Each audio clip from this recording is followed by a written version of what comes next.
By 1986, nobody accused Christopher Weaver of being an underachiever. After working on high-end technologies in the labs of MIT, he went on to both NBC and ABC before becoming the chief engineer to the House Subcommittee on Communications. What was left to do but found his own company? So he started Media Technologies. But because he clearly hadn't done enough with his life yet, he started another company not long after. This time, he wanted to see if the PC gaming market was ready to make the next technological leap into better, more realistic games. He was in Bethesda, Maryland at the time, so he thought long and hard, and then named his company Bethesda Softworks. Ironically, while their first few years were filled with sports titles, over the years they would become defined by some of the most sprawling fantasy epics in gaming history, covering everything from medieval magic to the radioactive future. In the process, they have expanded and acquired some of the most storied developers in the world to emerge as one of the most powerful forces in gaming today.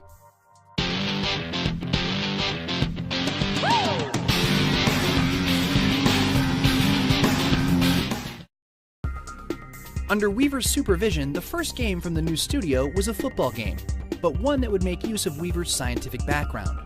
Up to that time, sports games just used statistical models to determine whether, for example, a receiver could complete a pass. By contrast, Bethesda's self-published Gridiron would simulate actual physics, including mass and velocity, to determine how far the ball would go. Of course, since computers weren't very powerful in the mid-80s, the trade-off for modeling real-time physics was dirt-simple graphics. Players were represented by dots. Still, it was impressive enough to gain some attention, and was considered a success for the young startup. So good was their buzz that they got a call from one of the rising superstars in the industry. Electronic Arts was trying to break into the sports world big time, and they'd already signed up legendary commentator John Madden to lend his name to the new title. Now, EA wanted Weaver's physics tech in the very first John Madden football.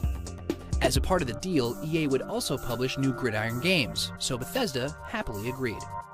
Unfortunately, after EA had incorporated Bethesda's physics into their engine, they suddenly lost interest in releasing another competing football series.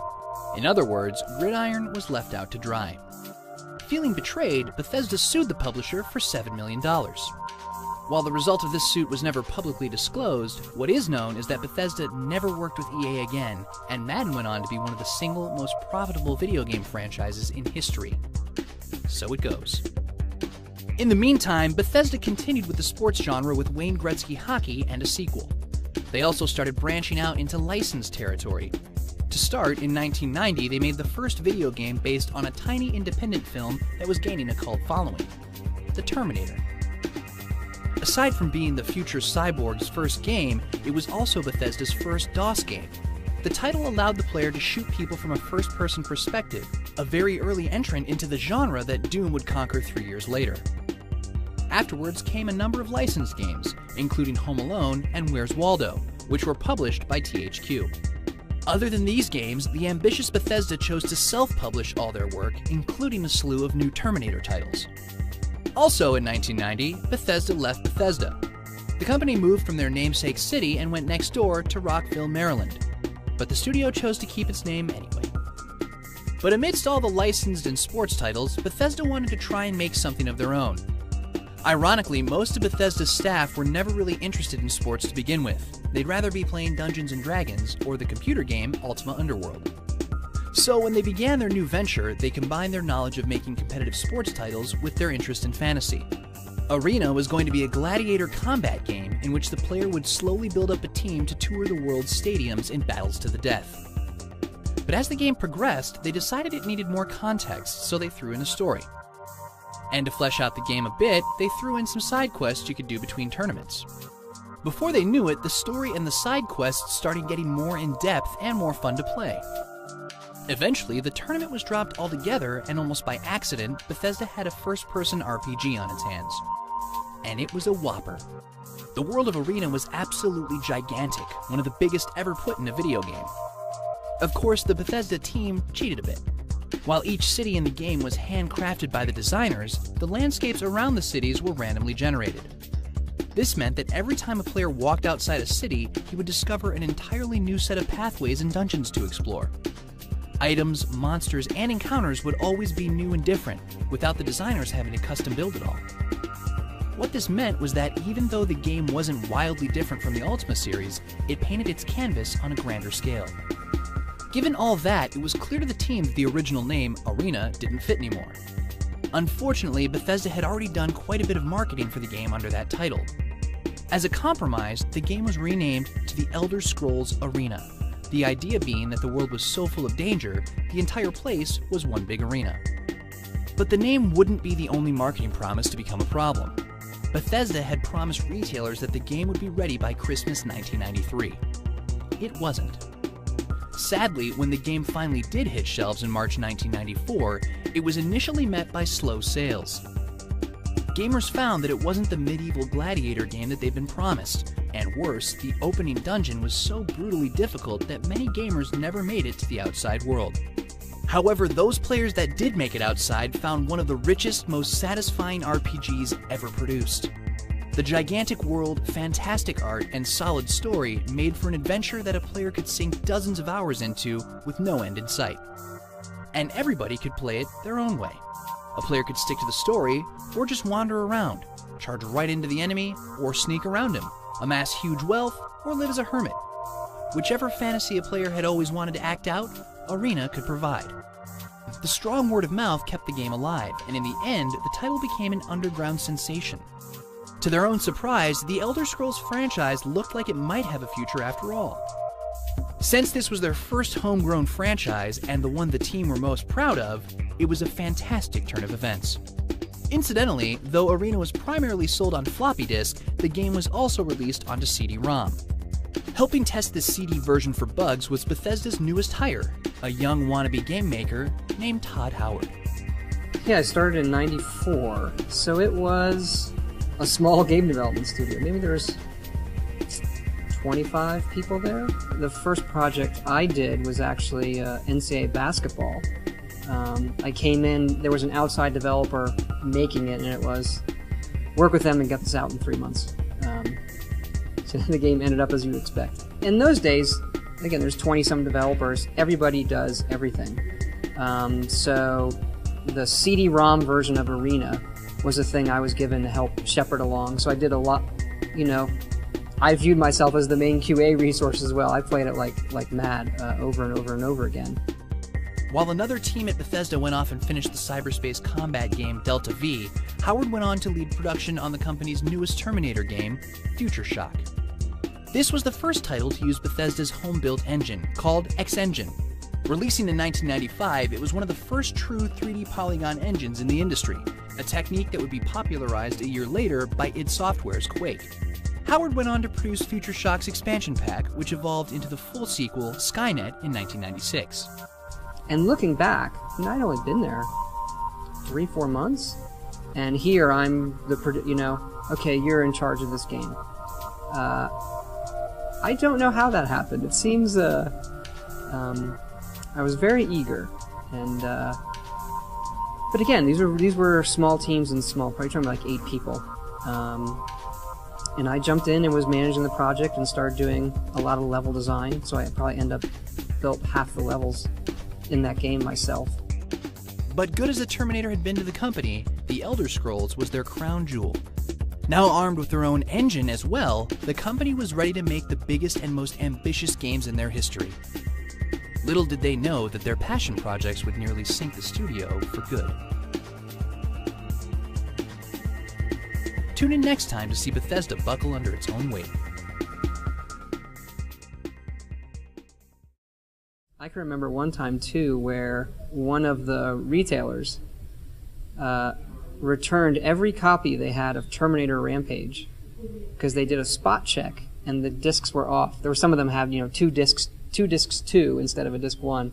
They sent everything back, and everybody in the company, we went down, we opened every box and checked them and fixed the ones and sent them back. So it was a different time. Bethesda self-published The Elder Scrolls II Daggerfall in August 1996. The team had taken everything about the first game that audiences loved and massively expanded on it. I did grieve for him, but his spirit does not rest. With a spectral army, he haunts his former kingdom, crying for revenge. The game world covered an area the size of Britain, with thousands of towns and hundreds of thousands of NPCs. To help fill out this huge world, the small team, including quest designer Todd Howard, created an algorithm to randomly generate environments, dungeons, items, and monsters. The end result was a game that a player could sink dozens or even hundreds of hours into without ever seeing it all. The game's story was also taken further than ever before. This time, instead of a directed quest line, it was a sprawling, non-linear campaign that had 6 different possible endings. Of course, in true Elder Scrolls fashion, a player could always just ignore the main quest to go do one of the hundreds of side quests, or just explore the world, or raid dungeons, or anything else in a world that seemed to have no limits. And as the player did so, she would discover that the abilities she was using were getting more powerful. Daggerfall debuted a brand new leveling system. Instead of the typical format of gaining experience points and then spending those points on specific abilities, Daggerfall instead automatically leveled up whatever the player was using. It was simple, intuitive, and natural, and became a standout feature of the series going forward. However, the game also had its share of problems. While its massive scale was impressive, it was also hard to fine-tune. Daggerfall was a hard project, yeah. And a very troubled one in terms of we bit off more than we could chew in a big way. It's a very buggy game. It was a struggle for the company financially, but it was a successful game, right? It sold really well, and people took to it. They really gave us the benefit of the doubt. I think we're lucky. In the end, based on the good name of the franchise and Daggerfall's own strong points, the game went on to be the company's biggest success to date. The Elder Scrolls was now clearly Bethesda's flagship franchise. So the company now bet its future on the fantasy world of Tamriel. After Daggerfall, not only did the Elder Scrolls 3 formally go into production, but 2 other Elder Scrolls games as well. On top of that, more sports titles for bowling and drag racing were on the way, in addition to the science fiction game 10th Planet for the makers of the film Independence Day. In other words, Bethesda's ambitions got away from them, and quality started to suffer. In November 1997, the newest Elder Scrolls game released, and it was a completely different beast from the earlier titles. An Elder Scrolls legend, Battlespire, was a smaller-scale adventure focused on combat. The thinking was that the coolest part of the series was fighting monsters, so making a straight action game with linear levels would be more fun and appeal to more people. Also, since the release of Blizzard Entertainment's Diablo a year earlier, it was clear that the action RPG genre had a market. But Battlespire still featured a solid story, and its dialogue was considered better than even Daggerfall. Since the game was more focused, the team could afford to handcraft the entire world. No more randomly generated environments. Everything from the wall decorations to the rocks would be intentionally placed. This allowed the game to have a more purposeful design and a more artistic aesthetic. On top of all of that, Battlespire also had multiplayer for the first time in the series, allowing for both co-op play and competitive combat. In other words, the game had an incredible feature set, and in theory should have been the best game Bethesda had ever produced. Unfortunately, since the development team was split between Battlespire and all the other games Bethesda was working on, they didn't have time to polish everything. So when Battlespire hit store shelves, its genuinely good aspects were overshadowed by rampant bugs. While the fans had put up with Daggerfall's problems, they refused to do so a second time. Burned gamers steered clear of the title, and Battlespire was not a success. The cracks in the company were starting to show. Money was running dry, the Elder Scrolls 3 was put on hold, and the 10th Planet was cancelled for reasons never disclosed. Still, the company did have another Elder Scrolls game coming out, and it was hoped that this game would prove the model that Battlespire had failed at. The Elder Scrolls Adventures, Redguard, would also be an action game in a smaller world. Redguard also introduced puzzles into the mix. But though it once again received praise for a fun story and a great setting, it was faulted for clunky controls, lame graphics, and more bugs. To top things off, it was a DOS game that released in 1998, well after DOS had been replaced by Windows. It was another commercial failure. But at the same time, it was the first Elder Scrolls game made under the direction of Todd Howard. Redguard was not a successful game for the company. And my takeaway from that was we missed some technology windows, and we were a bit conservative in what the game was. It was a very kind of, narrow game when people wanted from us the, big role-playing, the Elder Scrolls. And Morrowind had been put on the back burner. when I talked about us spreading ourselves thin and getting in financial trouble. That's when the company became ZeniMax in '99. By this point, Bethesda had driven itself into quicksand. Close to bankruptcy, the development team had shrunk to about 6 people. Then, out of nowhere, ZeniMax Media offered to buy the company and bail them out of their financial difficulties. Therefore, ZeniMax, which was co-founded by Christopher Weaver, acquired Media Technologies, which was founded by Christopher Weaver, which owned Bethesda Softworks, which was founded by Christopher Weaver. What a coincidence. The influx of cash helped the studio for the immediate future, but if they didn't release another big seller soon, they would go under for good. You might think that the bruised Bethesda would play it safe at this point, but instead, they decided to expand their business model. In 1999, they for the first time published a game made by somebody else, Zero Critical, a 3D point-and-click adventure from Istvan Peli Productions. Sadly, by 1999, the adventure genre was dead in the water, and the game went nowhere. The next year saw another drag racing game that, again, didn't lift the sagging company. And the bad news was about to get a lot worse. In late 2001, Weaver was ousted from ZeniMax by his own partners. Weaver later sued them, claiming that his partners had bought his strong brands and then gotten rid of him. However, the case was not deemed worthy of going to court since he had illegally searched his former partner's emails for information. It was an unhappy end for Weaver, but as he still owned 1/3 of the company, things weren't all bad. The company he left, however, was in dire straits. Years since their last successful title, they needed to go big or go home. So in a last desperate gamble, they bet the whole company on Howard and his next Elder Scrolls game, the full sequel that had been on hold for years. It quickly became the biggest and most expensive project in the history of the company. If it flopped, it would be the end of Bethesda.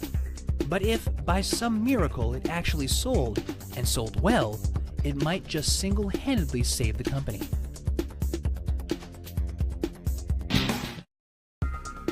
The Elder Scrolls III was originally started just after the second game, Daggerfall, but was put on hold to concentrate on the smaller Elder Scrolls titles. Aside from that, to really push the boundaries from where Daggerfall had gone, they knew they would have to give technology some time to catch up to their vision. The game was picked up again after the Elder Scrolls adventure Redguard released in 1998, initially slated for a holiday 1999 release. But that barely gave the development team any time to make it, and since they were so small now anyway, that was a recipe for disaster. The game's director was Todd Howard, the man behind Redguard, who had also worked on the earlier Elder Scrolls. He knew that making another little game would just kill the company. Taking bold action, he went to his executives and told them they need to give him a massive budget to grow his tiny team and produce a gigantic game. So when Redguard came out, it was immediately, we are going to do, I want to do more. We're going to do Morrowind. And we are going to make it the biggest, craziest game we can. Because otherwise, we're not going to. That's not why we're here. We're here to make a game like this. And the team then was, maybe there were 6 or 7 people left in development. And, built from there. And that's kind of the modern genesis of Bethesda. Amazingly, he got what he asked for.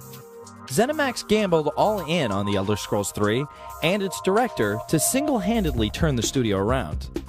Howard had permission to do whatever he wanted. Now all he had to do was live up to their trust. At the outset, Howard and his growing team decided that they needed to reimagine the game's technology from the ground up. Bethesda's homebrewed engine, called X-Engine, had been unveiled back in 1995, and by Redguard was looking just plain bad. There was no way they could rely on that engine for their big comeback, but they didn't have the resources to build a new one anymore. So they licensed an outside engine called NetImmerse, later called Gamebryo, which was both graphically astounding and could manage huge draw distances. But even with the new tech, it was going to be a chore just to build the whole world.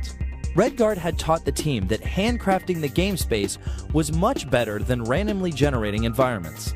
But to craft something on the scale of an entire country, as the Elder Scrolls III intended to be, the crew would need a fantastic instrument to make it with.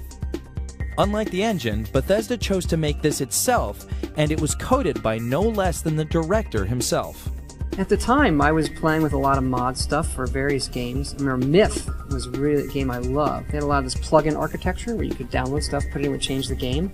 But also, Morrowind was started that project, and how are we even going to make this game? And it came, well, if we have a big tool that allows us to build it, that's where, that's going to make the difference. So I actually started coding again, and I started coding the original construction set. And I was inspired by the Apple II Stuart Smith's Adventure construction set. I still have it. Still, even with their own construction set in hand, their reach exceeded their grasp.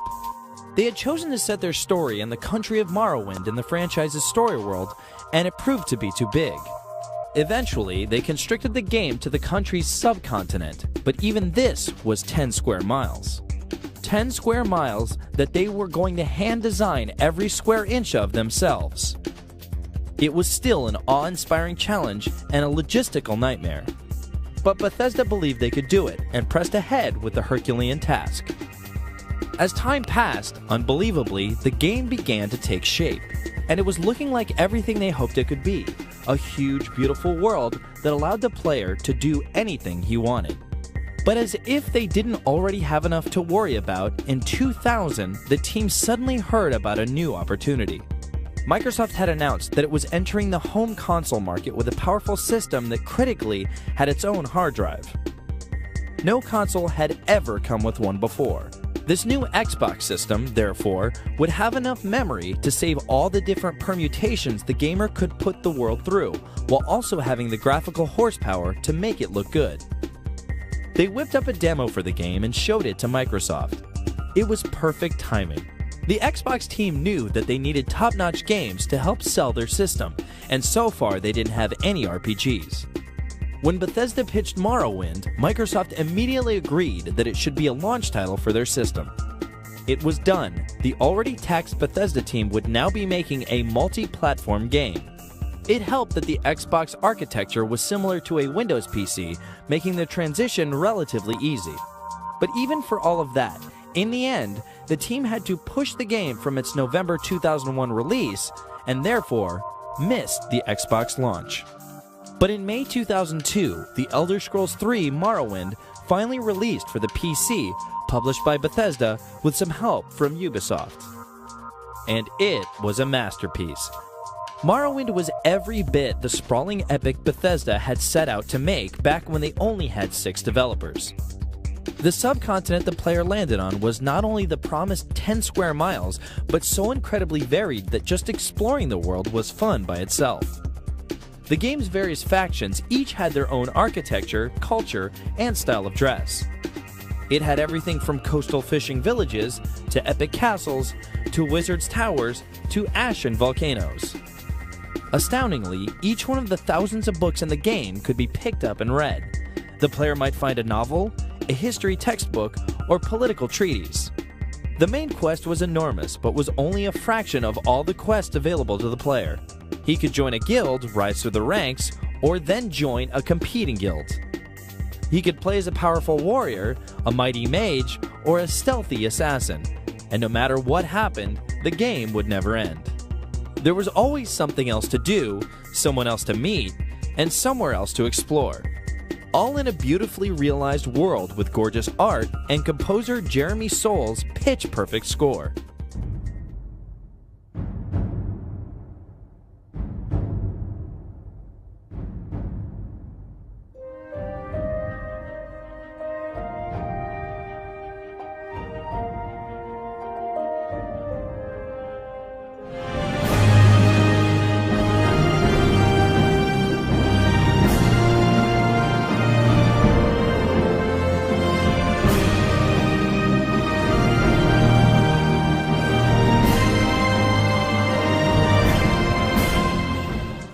And that was just May.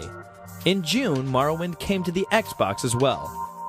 Even months after the launch of the console, Morrowind was still the system's first RPG. And gamers and critics alike were shocked to discover that nothing had been sacrificed to get it onto the console. It was the exact same stellar experience mapped onto thumbsticks. Morrowind quickly became a must-have title for the Xbox and one of the console's earliest hits. By 2003, it was the second best-selling game on the system, behind only Halo itself. And by 2004, Morrowind had sold 1 million units on the Xbox alone. And the good news wasn't limited to sales. The game won enough accolades to re-release in a Game of the Year edition in 2003. As if that wasn't enough, on the PC side, Morrowind had shipped with the finished version of the Elder Scrolls construction set that Howard had started at the beginning of the project. It was one of the most complete tools ever given to the modding community and allowed them to create anything they wanted within the engine. The game's fanbase continued to make mods for Morrowind to this day, giving the game an incredible longevity and endless new experiences to try out. To be fair, the game did have its issues, most notably the series' trademark bugs at launch. Still, they weren't nearly as bad as in earlier Scrolls, and they certainly didn't outweigh the game's overall excellence. At the end of the day, The Elder Scrolls III Morrowind achieved everything it set off to do, and then some. On the verge of bankruptcy after Redguard, after Morrowind, Bethesda was one of the biggest RPG developers in the world. Their gamble to bet it all on Howard's vision had paid off with dividends. Naturally, Bethesda Softworks' development team quickly began work on The Elder Scrolls IV, but as they did so, they would no longer be known as Bethesda Softworks' development team. They would be getting their own name. From then on, they were Bethesda Game Studios. Bethesda Softworks was now the publishing arm of the company. So as the Softworks division began a slow process of becoming a serious publisher in the industry, the Game Studios division began the monumental task of making 10 square miles look small. Immediately after Morrowind released, the Bethesda development team, now called Bethesda Game Studios, got to work on a sequel. Team lead Todd Howard successfully argued that they should take their time with the sequel, instead of just rushing it out the door. After all, the rush strategy had nearly killed the company last time. Plus, this way they could make a true next-gen title with HD graphics, which could release onto the 7th generation of consoles. The only problem was those consoles hadn't even been invented yet. Bethesda would have to guess how much memory and horsepower those systems would have, code to that guess, and then change it once the actual system specs were announced. Not ideal working conditions. In the meantime, the company's other half, Bethesda Softworks, continued publishing projects from outside studios. They'd started doing this in the late 90s with games like Zero Critical, Magic and Mayhem, and Sea Dogs. The added recognition from Morrowind allowed them to push their third-party titles further, most notably by turning Sea Dogs 2 into the official Pirates of the Caribbean movie tie-in. Morrowind's good name also convinced Bethesda that the Elder Scrolls franchise had strong commercial value. However, they agreed with Howard that the Game Studios team should stay focused on one big game. Thus, Bethesda Softworks tapped outside parties to create the Elder Scrolls Travel series, which spawned a number of games for mobile phones and Nokia's ill-fated Engage. Then in 2004, Bethesda heard about a new opportunity. Late the previous year, former industry powerhouse Interplay Entertainment had shut down its development studio after running out of cash. However, a number of their gaming IPs were still valuable, including Earthworm Jim and Baldur's Gate. And many at Bethesda had been huge fans of the Fallout series of RPGs. Now all these properties were up for licensing. So Bethesda reached out to them and acquired a license to make the next Fallout game. However, since the Game Studios team was still rolling on the next Elder Scrolls, for the time being, Fallout was put on the back burner. In the meantime, another team in the Game Studios division were making new entrants into Bethesda's long-running drag racing series, which released in 2004 and 2006. As it happened, this would be the last time Bethesda ever split its staff. From then on, everybody would work together under Howard's direction. But there was only one game that fans were waiting for. In March 2006, Bethesda Game Studios finished The Elder Scrolls IV Oblivion for the Xbox 360 and PC, published by Bethesda Softworks with some help from 2K Games. Just like Morrowind before it, it was originally meant to launch alongside Microsoft's newest console, this time the Xbox 360 in November 2005. However, just like Morrowind before it, Oblivion was delayed for 6 months to make sure everything was as polished as it could be. And just like Morrowind before it, it was still the first RPG available on the system. And it was as massive as fans had come to expect. However, with the game world fully 16 square miles at HD quality, Bethesda had to fall back a bit on randomly generated content. It wasn't ideal since the team preferred designing everything by hand, but in this case, it was necessary. Fortunately for gamers, it all looked gorgeous with an updated engine and some of the best looking environments ever put in a game.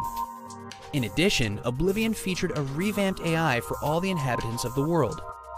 The Radiant system gave each NPC her own schedule and daily routine, giving each city a living feel that few other games had attempted.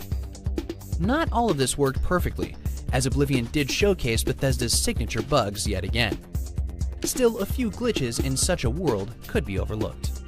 For Oblivion, Bethesda also went the extra mile and had each NPC speak every line of dialogue, as opposed to the pages of text that earlier games had.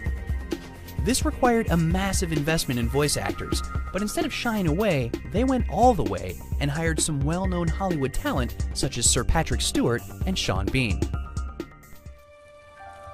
I was born 87 years ago. For 65 years, I've ruled as Tamriel's emperor. But for all these years, I've never been the ruler of my own dreams. The protagonist, however, remained silent throughout.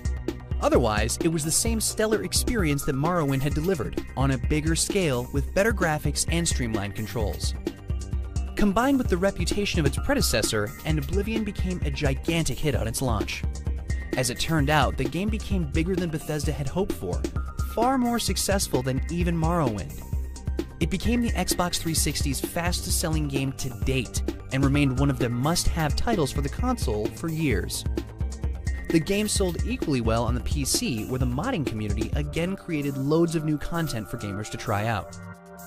The company was doing better now than it ever had before. Unfortunately, those same modders almost immediately ended up costing Bethesda millions of dollars. During development, the team had made a topless female model for when the players took off their clothes. However, they later decided to use a model with underwear instead. But they never actually deleted the code, they just made it inaccessible. All it took was one quick and easy mod to access it again. Unsurprisingly, a mod for topless women quickly became very popular, and it garnered enough attention for the US rating agency, the ESRB, to take notice. In the end, the ESRB chose to re-rate the game from T for Teen to M for Mature. They even did this to the Xbox 360 version, which couldn't be modded and thus had no nudity. This change forced Bethesda to issue a recall for every copy of their game, and then to reship all the new copies with the proper rating. While it was an unhappy affair, it didn't slow sales in the slightest. It didn't really affect us much at all. I mean, our view is we make the game, someone else rates it. They rated it one way, and then came back later and rated it another way. You go into Fallout, you kind of know, well, this is going to be M. With the Elder Scrolls, it's personal preference on who rates it. You can go to Germany, they'll do it this way. You can go to Australia, they'll do it this way. The US does it this way. So we just want to make sure they get the information, they know what the game is, and they'll make a decision. But with the new console generation came a new way of making money. A buzzword for the HD era was downloadable content, or DLC. This would be a small bit of extra content that a gamer could buy for just a few dollars and then download straight onto his hard drive. As one of the early leaders on the 360, Oblivion would be among the first to test out what could be done with DLC. The Halo franchise had already proven that multiplayer map packs were popular, but very few had tried to produce new content for a single-player experience. So in April 2006, just 2 weeks after the game's release, Bethesda proudly unveiled its first piece of DLC for the biggest game in their history: horse armor. For $2.50, gamers could choose to deck their horses out in colorful armor. And that was it. No real gameplay enhancements, no new quests or adventures, just some animal clothing. Almost upon release, the horse armor DLC was ridiculed as a pathetic attempt to enhance the gameplay experience. Some fans even accused Bethesda of cynically trying to squeeze a few extra pennies out of their customers for practically no effort on their end. The uproar became so widespread that the term horse armor is now a byword for any DLC for any game that isn't very good. But for all that, the pretty horses were enough to convince hundreds of thousands of gamers to fork over their money. So from Bethesda's perspective, the DLC worked just fine. And they learned their lesson too. Realizing that what gamers really wanted were new quests to do and areas to explore, the later DLC sets Knights of the Nine and the Shivering Isles gave gamers exactly that. The Shivering Isles in particular featured an entirely distinct art design and tone, while also featuring a huge amount of narrative content to consume, virtually a mini sequel onto itself. So while this new business model started off rocky, it ended with the signature quality of the series. And the publishing division of the company was doing great as well. That same year, Bethesda Softworks also released a trio of Star Trek games from other developers. It was a testament to Oblivion's staggering success that even a big name like Star Trek was overshadowed by the Elder Scrolls. Further flexing its muscles, in 2007, Bethesda Softworks published Oblivion on Sony's PlayStation 3, and it did so on its own. Morrowind had been mass distributed with Ubisoft's help and Oblivion with 2K's. At last, Bethesda was ready to start distributing major releases all by itself. That was how big Oblivion had been. That being said, even Bethesda couldn't save the troubled PlayStation Portable version of Oblivion, which was meant to be a more streamlined game like the old Elder Scrolls Adventure series. Bethesda rarely mentioned the game after the initial announcement, and then stopped talking about it altogether. The game never surfaced. Despite that, Bethesda Game Studios was now clearly a AAA developer, and their owners, ZeniMax Media, decided to invest in them heavily. The developer was currently at work on a brand new Fallout game, using the license they'd gotten from Interplay. But in 2007, ZeniMax decided they didn't want to license Fallout anymore. Having full confidence that Howard and his team would craft another masterpiece, they instead bought the Fallout IP outright for $6 million. Bethesda could now do whatever they wanted with Fallout and its universe. As a part of the deal, Interplay would get a license of its own to make a Fallout MMO. Bethesda didn't know at the time just how contentious that deal would become. The massively hyped Fallout 3 released in October 2008, published by Bethesda Softworks all on its own for the PC, Xbox 360, and PlayStation 3. This was only 2.5 years after their last game, Oblivion. By contrast, Oblivion had taken 4 years after Morrowind. The team this time had experience with the Xbox and PlayStation architecture, and so could push out a new game much quicker, even at the grand scale they were used to. The game itself had absolutely nothing to do with the original Fallout 3, which had been in development back at Interplay years earlier under the nickname Van Buren. Bethesda had started their project from scratch, and in doing so, put their own stamp on the series. Where older Fallouts had been top-down, third-person affairs, Fallout 3 was a first-person adventure, very much like the Elder Scrolls. Within that, however, the classic Fallout elements all returned in their full glory. The special level-up mechanic, the cartoony Pip-Boy, and the signature dry comedy all survived the journey from Interplay to Bethesda. It perfectly captured the retro 1950s sci-fi vibe that Fallout was famous for. Everything in the world reminded players of how bleak the apocalypse was, from the dreary art design to the seedy characters to the pervasive radiation. Any game that gives players the option to blow up a town with a nuke is pretty grim. It was a darker, edgier game than anything Bethesda had done before, but at the same time, it was also funnier, in a darker, edgier way. As a first-person game taking place in the future, combat revolved less around melee weapons and more around guns. This had the effect of making Fallout play more like a shooter, allowing it to appeal to a wider audience than the traditional RPG crowd. However, the massive world, great storytelling, and involving characters kept old Bethesda fans more than happy. As a matter of fact, more so than in any Elder Scrolls game, the player's actions had huge ramifications. Even trying to do the right thing could have negative consequences. In the end, depending on what players did on their journey, the ending could have any one of over 200 different permutations.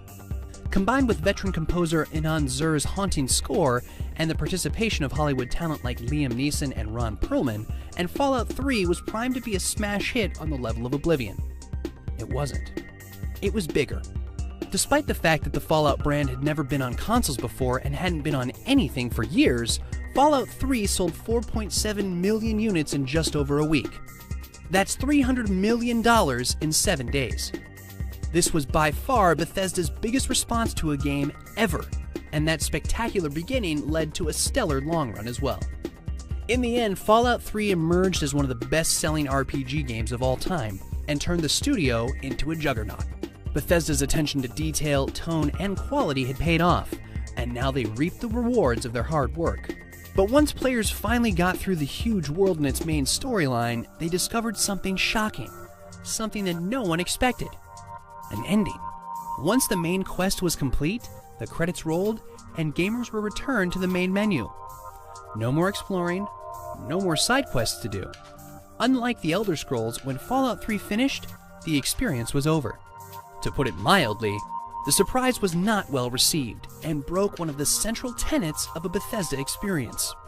Besides that, the Gamebryo engine that they had been using since Morrowind was starting to show its age. Badly.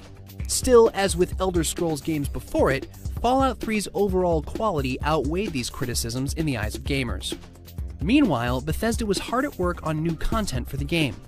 They would eventually release 5 pieces of DLC, none of which involved horse armor. Instead, Fallout 3's DLC packs were huge content pieces that added new areas to explore, new quests to do, new characters to meet, and hours and hours and hours of time to kill. One of them even changed the ending so that players could continue their game even after completing the main quest, fixing one of the biggest complaints players had. Taken as a whole, the DLC for Fallout 3 is often cited as some of the finest DLC ever made for a game. In other words, Bethesda's first DLC ever, Horse Armor, is still considered among the worst of all time. Their latest is considered among the best. Quite an improvement.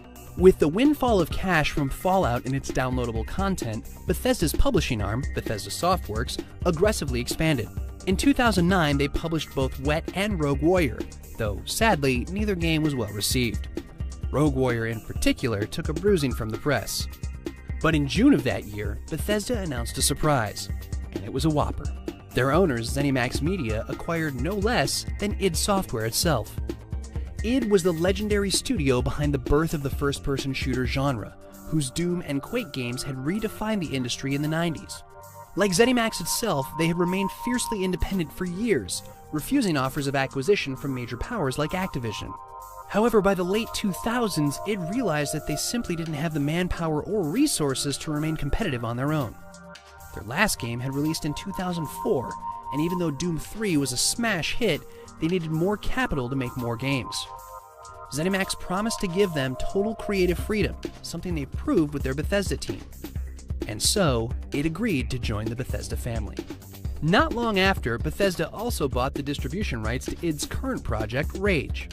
From now on, anything id will be released by Bethesda, including id's older classics, which Bethesda recently brought to Xbox Live Arcade and the PlayStation Network. In addition, Bethesda now uses id's annual QuakeCon event to showcase all the upcoming games that it will publish, whether from Bethesda, id, or an external party. But after this good news, came the bad. In September 2009, Bethesda filed a lawsuit against former Fallout owners Interplay. When Bethesda had bought the franchise from them, they had given Interplay a license to make a Fallout MMO, provided they raised the money themselves and began work within 2 years. The 2 years were up, and Bethesda wanted Interplay to stop trying to raise money. Interplay resisted, claiming that they were indeed working on the game and that Bethesda was out of line. This feud is ongoing to this day, and has only gotten more heated as time has gone on. Bethesda now claims that when they gave Interplay a license to make a Fallout MMO, they only meant an MMO named Fallout. In other words, Interplay cannot use any assets, weapons, characters, or locations from Fallout. They can't even use the logo. Interplay, of course, contests this and in fact claims that since Bethesda is breaching the terms of the contract, the rights to Fallout should revert back to them. It's an all-around ugly affair with no end in sight. Appropriately for Fallout, it's a dark questline where consequences of previous decisions have come to haunt both parties.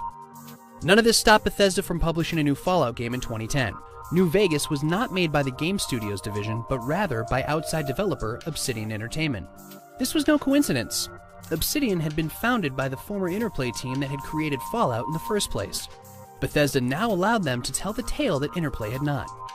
New Vegas used the same engine and style as Fallout 3 had. The setting had changed from a destroyed Washington, D.C. to the destroyed American West, allowing for a welcome change to the color tones and art. In fact, Fallout New Vegas showcased the exact same setting they had been working on in the cancelled Van Buren project years earlier. While the world and story were still as huge and involving as fans had come to expect, the graphics were really getting decrepit at this point, and at its launch, the game was as buggy as, well, a Bethesda title. Still, New Vegas went on to be a success on the level of the massive Fallout 3. 2011 saw Bethesda publishing more external titles, the shooter Brink from developer Splash Damage, and the RPG Hunted the Demon's Forge from developer In Exile. Unfortunately, neither game scored well with the critics. To date, Bethesda has yet to successfully launch a franchise that they didn't have a hand in internally.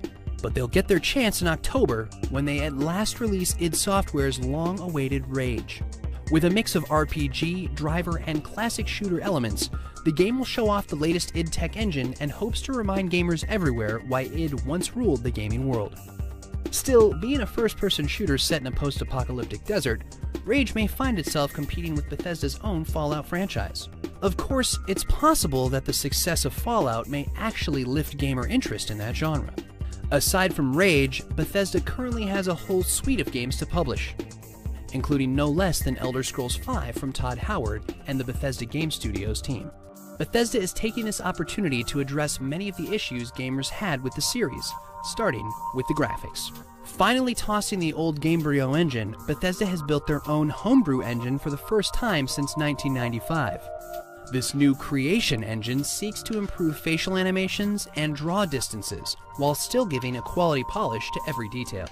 Using this new tool, Bethesda is once again handcrafting the entire world. No randomly generated environments. Everything will be made with an artist's touch. Also, the game promises to have dragon battles. The game, titled Skyrim, is set to release worldwide on November 11th, 2011. This is notable because this is the same week that the juggernaut franchise Call of Duty will release its newest title. Such is the Elder Scrolls' reputation that even the biggest name in gaming doesn't scare Bethesda away. Down the road, Bethesda also plans to publish Dishonored from developer Arcane Studios, which they acquired in 2010, and Prey 2, an IP they bought in 2009 from developer Human Head Studios. In addition, id founder John Carmack has stated that they are already at work on Doom 4. However, in the meantime, Bethesda have embroiled themselves in another legal battle, this time with indie developer Mojang. Famous for creating the underground sensation Minecraft, Mojang has scheduled its next game, Scrolls, to release on November 11th, 2011, the same day as the Elder Scrolls. Bethesda filed a lawsuit claiming the similar titles and dates would create market confusion. Mojang protests, stating that Bethesda cannot possibly have a trademark on the word Scrolls. Mojang has offered to settle the matter over a game of Quake. Although since Bethesda owns Quake makers id Software, it probably wouldn't be a fair fight. The case is ongoing. Bethesda Game Studios stands as one of the most powerful developers in the world, with an ardent fan base and a sterling track record. With the growing might of their publishing division, Bethesda Softworks, they stand poised to become one of the industry's biggest players. And most amazingly, their owners, ZeniMax Media, have remained private through all this time. They don't have to worry about placating investors or about how a decision might affect stock. ZeniMax and the studios they own can do whatever they want. The fact that we were private and published our own stuff and got to make crazy games, and we still get to do that now, it's just on a larger scale, is kind of, I think it's really, really rare. Everybody's very, very self-motivated to do the game they would want to play. And even from those days, we're really fortunate that we are a private company who publishes our own games. But we have the ability to publish up against anybody. And we can put our game worldwide, as many copies as we need. So creatively, we get to do what we want. In June 2011, Bethesda celebrated their 25th anniversary, better able to make the games they love than ever before. They are starting to experience the growing pains of reaching the big leagues, including the trials of publishing and the backlash of legal suits. But it seems clear that 25 years on, Bethesda's world still has endless hours of content left to explore.